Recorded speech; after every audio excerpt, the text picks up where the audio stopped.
What is up, guys? It's me, Zach Lee, and welcome to SDC, the NBA talk show where we talk about everything that went on in the NBA from the previous day. And today, we have 4 games of NBA playoff action to talk about. So without further ado, let the Day 9 recap begin. Russell Westbrook has had numerous interviews so far in his NBA career, which have become instant classics amongst NBA fans. His complete disregard for the feelings of others, combined with his willingness to 100% speak his mind, is seen as rude and ignorant by some, but to others is seen as just simply keeping it real. And he might have given his best ever interview last night as the Thunder fell to 3-1 against the Houston Rockets in their round 1 matchup. In this game, Russell Westbrook did have another one of his usual performances. 35 points, 14 rebounds, and 14 assists. But what got people talking was what gets them talking all year long. The fact that when Russell Westbrook exits the game for the Thunder, that's when the Thunder start to struggle, as he was a plus 14 while he was in the game, and I believe the Thunder were minus 30 when he was out of the game. The reporter asked Steven Adams about this problem after the game, to which Russell Westbrook intercepted that interview pass and shut down the reporter's entire life. I don't want nobody to try to split us up. We all one team. Regardless if I go to the bench, if Steven's on the floor, if I'm off the floor, we in this together. Don't split us up. Don't try to split us up. Don't try to make us go against each other, try to make it against Russell and the rest of the guys, Russell against Houston. I don't want to hear that. We in this together. We playing as a team, and that's all that matters. That's it. Yeah, Russell, I'm not trying to split you up, but twice in 3 games, you guys have not played well at all when you've gone to the bench. That's fine. I'm just trying to figure out what's going on. Russell, you ain't played well at all. Say Russell and the team haven't played well. Don't say when Russell goes out, the team don't play well. It don't matter. We in this together. That may be, Russell, but I asked Steven a question, and it's a legitimate question. Me and you. Next question. It's a legitimate question. Next question. Next question. What? Next question. No, I think we're gonna keep the microphone. I had a question for Steven, and it wasn't answered.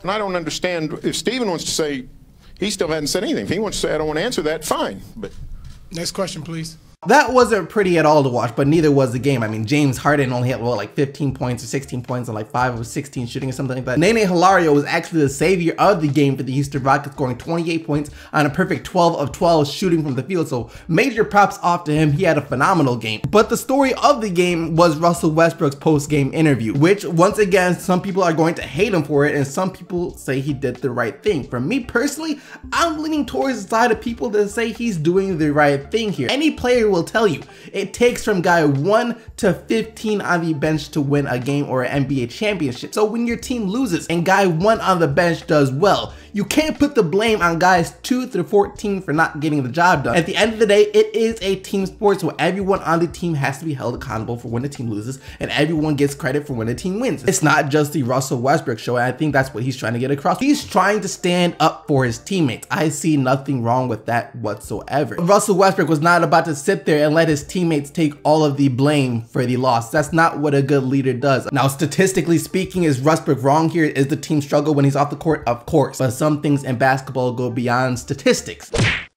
After shocking the NBA world and sending the Celtics fans into a bit of craze by going up 2-0 in the series against the Boston Celtics in the first round of the Eastern Conference playoffs, the Chicago Bulls have now dropped their last 2 games in Chicago to Boston, so now the series is tied at 2 games apiece. And the first loss came on a blowout win, which was a team effort by the Boston Celtics, and last night it looked like it was going to be more of the same, when the Celtics had a 20-point lead in that first half. However, the Bulls behind Jimmy Butler did manage to fight back in the game, even going as far as to get the lead with around 4 minutes to go in the third quarter. However, then like always, Isaiah Thomas finds a way to take over the game, and he finished with a game high 33 points, actually tied for a game high 33 points because Jimmy Butler also had 33 points on the night. And it was those 33 points which had the head coach of the Bulls, Fred Hoiberg, flustered after the game, looking for answers and blaming it on the officials, saying that they are not calling Isaiah Thomas for carrying the ball when he attacks the rim, and he is impossible to guard when they don't call him for those carries.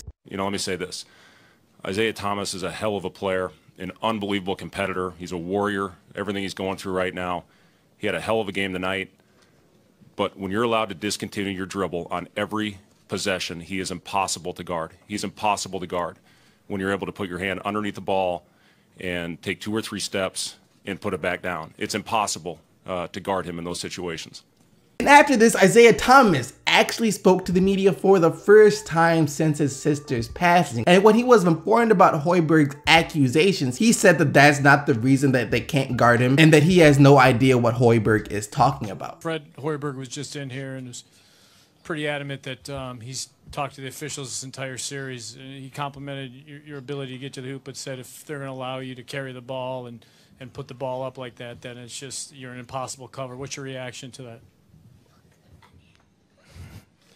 I mean, that's not the reason why I'm an impossible cover, but I mean, it is what it is.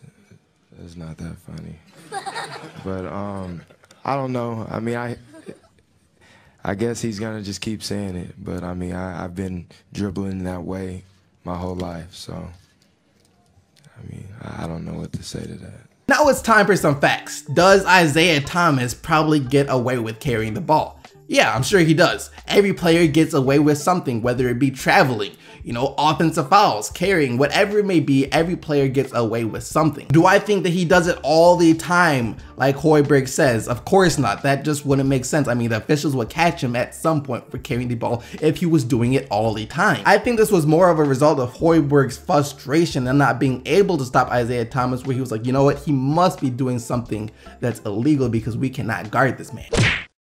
LeBron James just won his 21st consecutive first-round game and earned his 10th sweep of his NBA career over the Indiana Pacers yesterday, in a series that of course was a sweep but was considered a good sweep, or whatever you want to call it, since all the games were pretty close. I believe that the largest point differential in any game was like 6 points at the end. I mean, Indy had a chance to win in game 1 at the buzzer. They almost came back to get game 2. They felt like they should have won game 3 when they had that 26-point lead. And then in game 4, they just couldn't hit enough shots at the end and fall 106 to 102. So no blowouts, so I guess you could call it a good sweep, but to the players, there is no such thing as a good sweep. Whether or not you lose every game at the buzzer or you get blown up by 30, the end result remains the same. And for the Pacers, this is their 4th time in their past 6 playoff appearances that this season has been ended by a LeBron James led team, which Paul George, for one, is sick of it, as he said this after the game. Paul, how frustrating is it year after year to kind of run into LeBron and have his teams end your playoff hopes? It's real frustrating. It's real frustrating to continue on losing, to the same team or same person. It's real frustrating.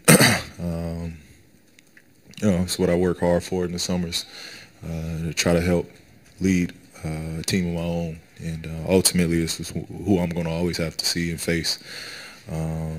But again, came up short. Didn't do enough. George didn't have the best performance last night though, only scoring 15 points on 5 of 21 shooting. Lance Stevenson, Jeff Teague, and Miles Turner were the driving forces keeping Indy in the game. Teague had 15 points, 10 assists, and a couple of huge defensive plays down the stretch. Stevenson was phenomenal last night with 20 before he fouled out in the final seconds, and Turner had 20 as well. LeBron though nearly averaged a triple-double in this series against the Pacers, once again showing his playoff dominance. 33 points, 10 rebounds, and 4 assists last night, and Cleveland will now have a week off before they either face the Raptors or the Bucks in the second round. Terrible news for Clippers fans. Absolutely awful news for Clippers fans. And no, I am not talking about an injury to Chris Paul or anyone else on the team, but Rudy Gobert has come back from injury for the Utah Jazz.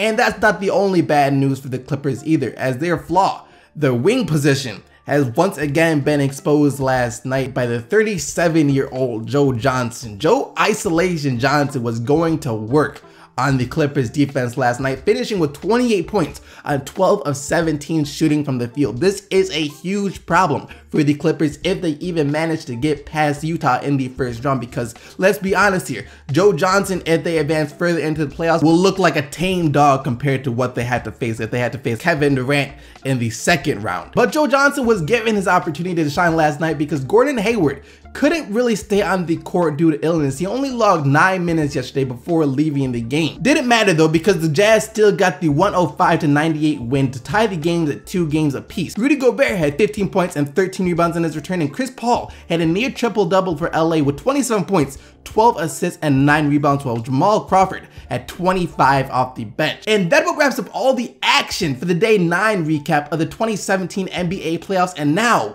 it's time to get into the player of the day.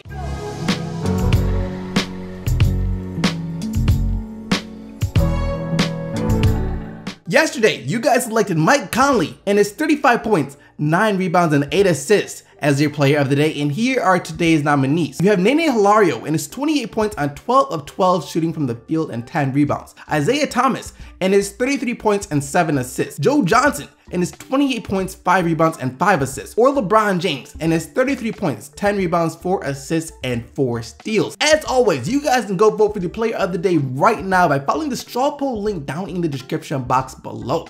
But other than that, thank you once again for watching this video. I hope you guys enjoyed it. Don't forget to smack that like button if you did. And if you want to stay up to date with everything that goes on in the NBA, be sure to click that subscribe button for more daily NBA videos. And until tomorrow, keep getting the buckets, Team STC, and I'm out of here.